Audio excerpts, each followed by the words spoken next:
Tonggak sejarah perjalanan Partai Nasdem dimulai dari Kongres pertama tanggal 25 hingga 26 Januari 2013 yang dihadiri sekitar 5.000 kader.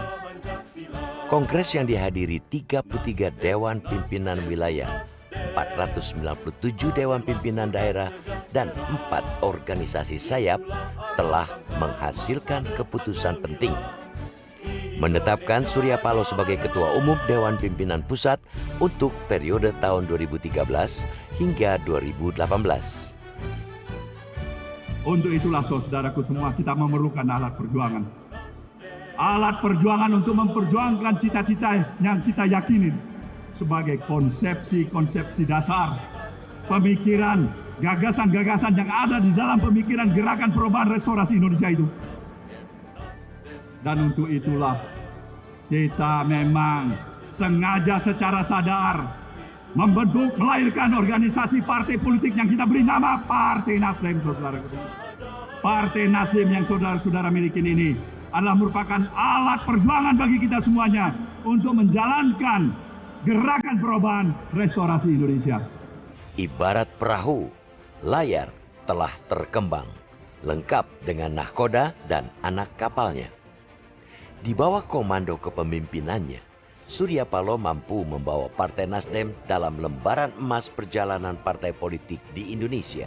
Nasdem menjadi satu-satunya partai politik baru yang lolos verifikasi dan berhak mengikuti pemilu untuk pertama kalinya pada tahun 2014. Ya, memang tidak banyak ya, bahkan bisa dikatakan sedikit sekali partai yang ketika pertama kali masuk dalam pemilu lalu kemudian lolos parliamentary threshold.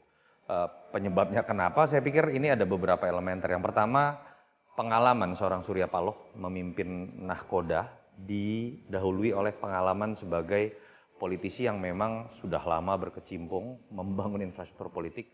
Tidak bisa dilepaskan, Bang Surya adalah politisi senior di Partai Golkar saat itu yang memang terbiasa membangun infrastruktur.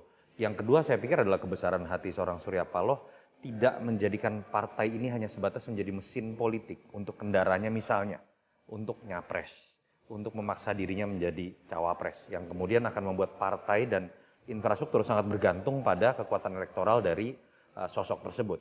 Jadi jangan lupa, sebelum Partai Nasdem berlaga di pemilu pertama 2014, Partai Nasdem dimulai dari embrionya, yaitu Ormas Nasional Demokrat, kemudian dibentuk melalui pendekatan yang sangat saintifik. Jadi dilakukan survei nasional untuk menguji seberapa masyarakat membutuhkan partai baru.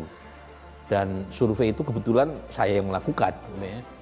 Sehingga Partai Nasdem yang awalnya baru terbentuk tadi itu langsung flying start, siap untuk menghadapi pemilu 2014. Dalam debutnya, Nasdem berhasil meraih sekitar 8 juta suara di 20 provinsi dan berhak menempatkan 36 kadernya duduk di kursi parlemen.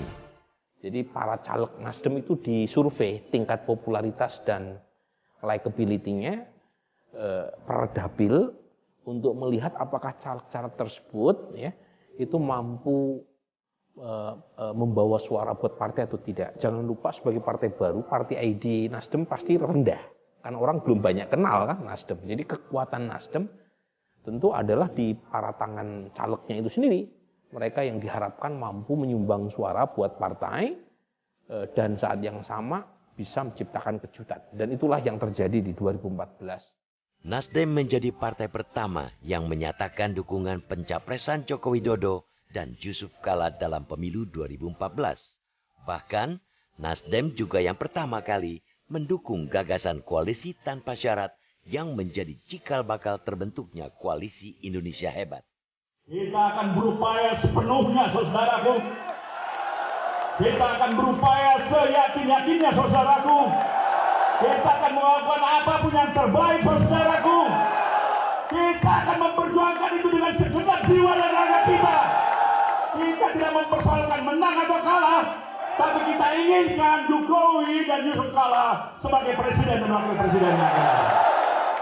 Kerja keras langsung dilakukan Partai Nasdem dalam memenangkan Pilpres 2014. Sang nahkoda Surya Paloh pun ikut turun gunung membakar semangat dan meyakinkan seluruh kader Nasdem bahwa nilai restorasi partai mampu diemban pasangan Jokowi dan Yusuf Kala.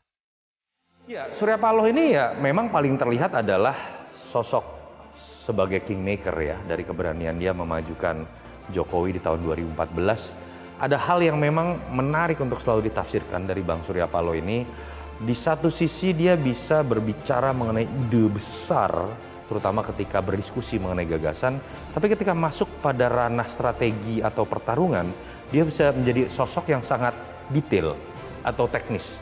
Saya berdoa, saya yakin dan percaya dengan keuletan dan daya juang seluruh kader-kader Partai Nasdem seluruh Indonesia yang hari ini sudah mendekati 16 juta jiwa bergabung dalam barisan arus gerakan perubahan partai ini.